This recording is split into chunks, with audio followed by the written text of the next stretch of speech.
उठ नारायण बैठ नारायण चल चना के खेत नारायण। मैं बोऊं तू सींच नारायण, मैं काटूं तू उठा नारायण। मैं पीसूं तू छान नारायण, मैं पोऊं तू खा नारायण। कोरा करवा शीतल पानी, उठो रे देव पी लो पानी। उठो देवा बैठो देवा, अंगुलियां चटकाओ देवा। जागो जागो भारद्वाज गोतियन के देवा। नमस्कार दोस्तों, आज मैं आपको एकादशी व्रत में सुनी जाने वाली तुलसी माता की कहानी सुनाने जा रही हूँ। प्रेम से बोलिए तुलसी माता की जय हो, विष्णु भगवान की जय हो। एक समय की बात है, एक गांव में एक ब्राह्मण और ब्राह्मणी रहते थे। उनके कोई भी संतान न थे। ब्राह्मण नित्य नियम से सुबह नदी में स्नान करने जाया करते थे और घर आकर पूजा पाठ किया करते थे। एक दिन ब्राह्मण नदी स्नान करने के बाद जाने लगे तो पीछे से किसी ने आवाज दी, बाबा मैं भी आऊं। उस ब्राह्मण ने पीछे मुड़कर देखा पर वहां कोई नहीं था। फिर से चले तो फिर से आवाज आई, बाबा मैं भी चलूं। ब्राह्मण ने सोचा कोई दिखाई तो देता नहीं, कौन बुला रहा है। फिर ब्राह्मण ने कहा, भूत प्रेत हो तो मत आना, कोई देव हो तो आना। इतने में एक छोटी सी कन्या आई और बोली, बाबा मैं आपके घर आऊंगी। ब्राह्मण ने उंगली पकड़ाई और उसे घर लेकर आ गए। घर आने पर उसकी स्त्री बोली, यह कन्या किसकी है। वह कन्या बोली, माँ मैं तेरी हूँ। ब्राह्मणी ने ब्राह्मण से पूछा, क्या बात है। ब्राह्मण ने सारी बात बताई। उन दोनों ने उसे बेटी कहकर पुकारा। वह दोनों पति पत्नी बहुत खुश हुए और बोले, इसका क्या नाम रखें। ब्राह्मण बोला, इसका नाम तुलसी रख देते हैं, यह हमारे आंगन की तुलसी है। अब तुलसी खेलने कूदने लगी। माता पिता भी उसे बड़ा प्रेम करते थे। वह बड़ी हुई तो माता पिता उसकी शादी की चिंता करने लगे। तब तुलसी बोली, मेरी चिंता आप मत करो, मुझे तो स्वयं भगवान श्री हरि लेने आएंगे। आप लोग तैयारियां करो। शादी का मुहूर्त निकला। कार्तिक शुक्ल एकादशी के दिन तुलसी जी का विवाह शालिग्राम जी के साथ हो गया। जब तुलसी जाने लगी, उनके माता पिता रोने लगे, बेटी हम तुम्हें कहाँ लेने आएंगे। तब तुलसी ने कहा, माता पिता आप मेरी चिंता मत करना, मेरा ससुराल द्वारिका धाम है। आप जब याद करोगे तो मैं आ जाऊंगी। आप अपने आंगन में तुलसी लगाना, उससे मन को शांति मिलेगी। आंगन की तुलसी को आप सदा हरा रखना, उसकी पूजा अर्चना करते रहना। इतना कहकर तुलसी विदा हो गईं। ब्राह्मण और ब्राह्मणी अपने आंगन की तुलसी की पूजा अर्चना करने लगे। कुछ दिनों के बाद ब्राह्मण और ब्राह्मणी की मृत्यु हो गई। उन्हें लेने विष्णु लोक का विमान आया और वह दोनों ब्राह्मण और ब्राह्मणी वैकुंठ धाम को चले गए। हे तुलसी माता, जैसे आपने ब्राह्मण और ब्राह्मणी पर अपनी कृपा करी, वैसे ही अपने सभी भक्तों पर अपनी कृपा बनाए रखना। कहानी अधूरी हो तो पूरी करना, पूरी हो तो मान रखना। प्रेम से बोलिए तुलसी माता की जय हो, शालिग्राम भगवान की जय हो। एक लड़की अपने भाई और भाभी के साथ रहती थी। उस लड़की का विवाह नहीं हो पा रहा था। वह लड़की तुलसी माता की बहुत सेवा करती थी। नियम पूर्वक तुलसी जी की पूजा करती और वहीं बैठकर तुलसी माता की कथा कहानी कहती थी।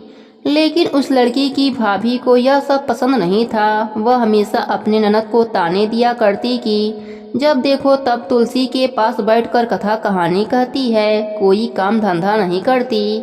जब तुम्हारा विवाह होगा तो बारातियों को भी तुलसी खाने को दे दूंगी और दहेज में भी तुलसी ही दूंगी। कुछ समय बाद ननद का रिश्ता पक्का हो जाता है और विवाह का समय भी आ जाता है। लेकिन जैसा भाभी ने कहा था वैसा ही किया। उसने तुलसी का गमला फोड़कर बारातियों के आगे खाने के लिए दे दिया। ननद तुलसी माता की परम भक्त थी। उसके प्रार्थना करने पर फूटा हुआ गमला स्वादिष्ट भोजन में परिवर्तित हो गए। भाभी ने अपने ननद को तुलसी की माला गले में हाथों में पहना दिया। भगवान की कृपा से वह हीरे और सोने के ज्वेलरी में बदल गए। वस्त्रों की जगह भाभी ने जनेऊ रख दिया, जो सुंदर व रेशमी वस्त्रों में बदल गए। इसके बाद ननद विदा होकर अपने ससुराल पहुंच गई। ससुराल में सबने ननद को इतने गहने पहने हुए देखा और इतना सामान लाते हुए देखा तो सब गांव वालों ने ननद की खूब प्रशंसा करी। ननद की खूब प्रशंसा होती। शादी के कुछ दिनों के बाद भाभी अपने पति से कहती है कि अब जाओ अपने बहन को बुला लाओ। वह देखना चाहती थी कि हमने उसकी शादी गरीब घर में किया है तो वह कैसे रहती है। भाई के पास अपने बहन को देने के लिए कुछ नहीं था। इस बात से वह बहुत मायूस था, लेकिन वह अपने बहन को लेने के लिए चल पड़ा।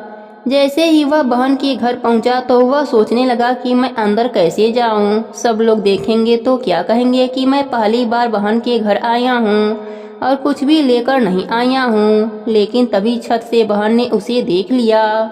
बहन अपने भाई को अंदर बुलाया। अंदर आकर भाई ने अपने बहन के सास से कहा कि मैं अपने बहन को ले जाने के लिए आया हूँ। लेकिन उस लड़की की सास ने कहा कि नहीं, मैं अभी अपने बहू को कहीं भी जाने नहीं दूंगी। जब से मेरी बहू आई है तब से हमारे घर में बहुत ही सुख शांति और खुशियाँ आ गई हैं। अब मैं अपने बहू को कहीं भी जाने नहीं दूंगी। लेकिन भाई के बार बार आग्रह करने पर लड़की की सास ने 2 दिन के लिए अपने बहू को उसके भाई के साथ भेज दिया। लड़की अपने भाई के साथ अपने मायके आती है।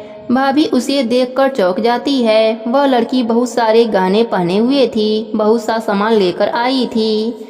भाभी यह सब देखकर पूछती है कि हमने तो तुम्हारा विवाह गरीब घर में किया था, फिर तुम इतने गहने और यह सामान कहाँ से लाई हो। तब उस लड़की ने कहा, भाभी यह सब तुलसी माता की कृपा है। भाभी ननद से और भी ज्यादा जलने लगी। 2 दिन के बाद ननद अपने ससुराल चली जाती है।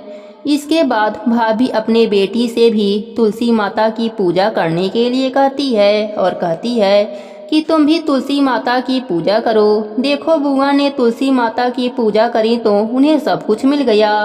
अगर तुम भी तुलसी माता की पूजा करोगी तो तुम्हें भी सब मिलेगा। लेकिन उसकी बेटी का मन पूजा में नहीं लगता था। लेकिन भाभी जबरदस्ती उससे पूजा करवाया करती थी। भाई की बेटी की भी शादी तय हो गई। उसके शादी का समय आया तब भाभी ने वैसा ही व्यवहार किया जैसा अपने ननद के साथ किया था। लेकिन उस समय कुछ भी नहीं बदला, क्योंकि उसकी बेटी ने पूजा मन से नहीं किया था। लड़की अपने ससुराल चली जाती है। वहाँ भी उस लड़की की बहुत बुराई होती है। सब गांव वाले उस लड़की की और उसकी माँ की बहुत बुराई करते हैं। कुछ दिनों के बाद उसकी माँ अपने पति से कहती है कि जाओ मेरी बेटी को ले आओ। उसका पति अपने बेटी को लेने जाता है और बेटी अपने घर आती है। लेकिन बेटी पर कोई गहने नहीं थे, कुछ भी नहीं था। वह बहुत ही गरीब हालत में थी। तो भाभी यह सब देखकर कहती है कि तुमने अपने बहन का विवाह तो अच्छे घर में करा दिया, वह देखो कितनी अमीर है, और अपनी बेटी का विवाह गरीब घर में करा आए। तब भाई कहता है, मेरी बहन ने तुलसी माता की पूजा कथा मन से किया था तो उसे वैसा फल मिला, और तुम्हारी बेटी ने तुलसी माता की पूजा और कथा मन से नहीं किया था तो उसे वैसा ही फल मिला। जो जैसा करता है उसे वैसा ही फल मिलता है। इसमें किसी की कोई गलती नहीं है। हे तुलसी माता, जैसे आपने गरीब ननद पर अपनी कृपा करी वैसे ही अपने सभी भक्तों पर अपनी कृपा बनाए रखना। कहानी अधूरी हो तो पूरी करना, पूरी हो तो मान रखना, सबके व्रत को पूर्ण करना। प्रेम से बोलिए तुलसी माता की जय हो, विष्णु भगवान की जय हो। कार्तिक मास भगवान विष्णु को सदा ही प्रिय है तथा भोग एवं मोक्ष रूपी फल प्रदान करने वाला सरल उपाय है। रात में भगवान के समीप जागना, प्रातः काल स्नान करना, तुलसी की सेवा में संलग्न रहना, दीप दान करना और उद्यापन करना, यह कार्तिक मास के मुख्य 5 नियम हैं। इन 5 नियमों के पालन से कार्तिक व्रत करने वाला प्राणी पूर्ण फल का भागी होता है। इसलिए इसका अनुष्ठान अवश्य ही करना चाहिए। परंतु यदि कोई व्रत करने वाला पुरुष संकट में पड़ जाए या दुर्गम वन में स्थिर हो अथवा रोग से पीड़ित हो तो उसे इस कल्याणमय व्रत को कैसे करना है, इस विषय में सूत जी ने कहा है, हे ऋषियों, ऐसे मनुष्य को भगवान विष्णु या शिव मंदिर में जाकर केवल जागरण करना चाहिए। यदि कोई मंदिर भी समीप न हो तो वह पीपल के वृक्ष की जड़ के पास या तुलसी के वृक्ष के समीप बैठकर जागरण करें। जो व्यक्ति आपत्ति में फंस जाने के कारण स्नान के लिए जल न पा सके अथवा जो रोगग्रस्त होने के कारण स्नान न कर सके, वह भगवान विष्णु का नाम लेकर मार्जन कर लें। जो कार्तिक व्रत में प्रवृत्त होकर भी किसी कारणवश उद्यापन न कर सके, उसे अपने व्रत की पूर्ति के लिए यथाशक्ति गरीबों को भोजन कराना चाहिए। गरीब एवं ब्राह्मण के संतुष्ट होने पर स्वयं भगवान प्रसन्न होते हैं, इसमें तनिक भी संदेह नहीं है। जो स्वयं दीप दान करने में असमर्थ हो वह दूसरों का दीप जलाएं और यत्नपूर्वक दूसरे दीपों की रक्षा करें। तुलसी वृक्ष के अभाव में वैष्णव विद्वान ब्राह्मण का पूजन करें, क्योंकि भगवान अपने भक्तों के हृदय में सदा ही विराजमान हैं। अथवा किसी एक या सब साधनों के अभाव में व्रत करने वाला व्रत की पूर्ति हेतु ब्राह्मणों, गौओं, पीपल, तुलसी व वट वृक्षों की सेवा करता रहे। पीपल में भगवान विष्णु साक्षात ही विराजते हैं। इसी प्रकार वट वृक्ष भगवान शंकर का और पलाश ब्रह्मा जी का स्वरूप है। इन तीनों का दर्शन, पूजन और सेवन पापहारी माना गया है। कार्तिक शुक्ला नवमी को द्वापर युग का आरंभ हुआ है। इस तिथि को नवमी से एकादशी तक मनुष्य विधि विधान से तुलसी विवाह का उत्सव करें तो उसे कन्यादान का फल प्राप्त होता है। पूर्व काल में कनक की पुत्री किशोरी ने एकादशी के दिन संध्या के समय तुलसी की वैवाहिक विधि संपन्न की थी। इससे वह वैधर्भ दोष से मुक्त हो गई थी। ब्रह्मा जी कहते हैं कि कार्तिक मास में जो भक्त प्रातः काल स्नान करके पवित्र होकर कोमल तुलसी दल से भगवान दामोदर की पूजा करता है वह निश्चय ही मोक्ष पा लेता है। पूर्व काल में भक्त विष्णुदास भक्ति पूर्वक तुलसी पूजन से शीघ्र ही भगवान के धाम को चला गया और राजा चोल उसकी तुलना में गौड़ हो गए। तुलसी से भगवान की पूजा पाप का नाश और पुण्य की वृद्धि करने वाली है। अपनी लगाई हुई तुलसी जितना ही अपने मूल का विस्तार करती हैं, उतने ही सहस्त्र युगों तक मनुष्य ब्रह्मलोक में प्रतिष्ठित रहता है। यदि कोई तुलसी को संयुक्त जल से स्नान कराता है तो वह पाप मुक्त होकर आनंद का अनुभव करता है। जिसके घर में तुलसी का पौधा विद्यमान है उसका घर तीर्थ के समान है, वहाँ यमराज के दूत नहीं जाते। जो मनुष्य तुलसी काष्ठ संयुक्त गंध धारण करता है, क्रियमाण पाप उसके शरीर का स्पर्श नहीं करते। जहाँ तुलसी वन की छाया हो वहीं पर पितरों की तृप्ति के लिए श्राद्ध करना चाहिए।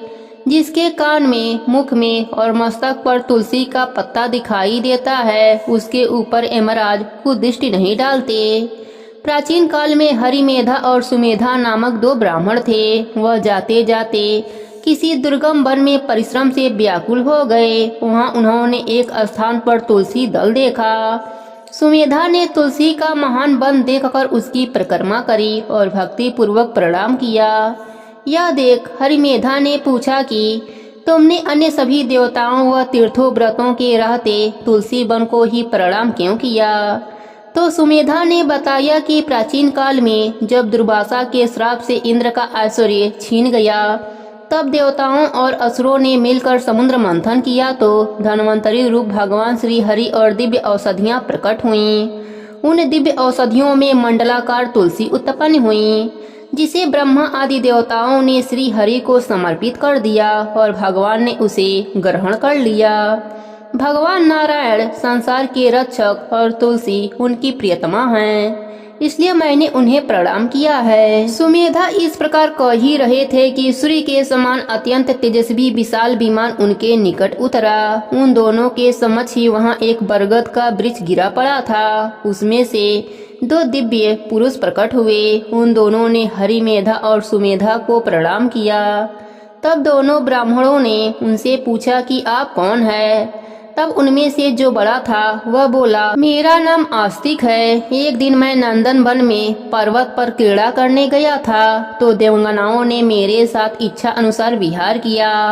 उस समय उन युवतियों के हार के मोती टूटकर तपस्या करते हुए लोमस ऋषि पर गिर पड़े। यह देखकर मुनि को क्रोध आया। उन्होंने सोचा कि स्त्रियां तो परतंत्र होती हैं, अतः यह उनका अपराध नहीं, दुराचारी आस्तिक ही श्राप के योग्य है। ऐसा सोचकर उन्होंने मुझे श्रापित किया, अरे तू ब्रह्म राक्षस होकर बरगद के पेड़ पर निवास कर। जब मैंने विनती से उन्हें प्रसन्न किया तो उन्होंने श्राप से मुक्ति की विधि सुनिश्चित कर दी। जब तू किसी ब्राह्मण के मुख से तुलसी दल की महिमा सुनेगा तो तत्काल तुझे मोक्ष प्राप्त होगा। इस प्रकार मुक्ति का श्राप पाकर मैं चिरकाल से इस बट वृक्ष पर निवास करता था। आज दैववश आपके दर्शन से मेरा छुटकारा हुआ है। तत्पश्चात वह दोनों श्रेष्ठ ब्राह्मण परस्पर पुण्यमयी तुलसी की प्रशंसा करते हुए तीर्थ यात्रा को चल दिए। इसलिए भगवान विष्णु को प्रशंसा देने वाले इस कार्तिक मास में तुलसी की पूजा अवश्य ही करनी चाहिए। प्रेम से बोलिए तुलसी माता की जय हो, विष्णु भगवान की जय हो, कार्तिक मास की जय हो।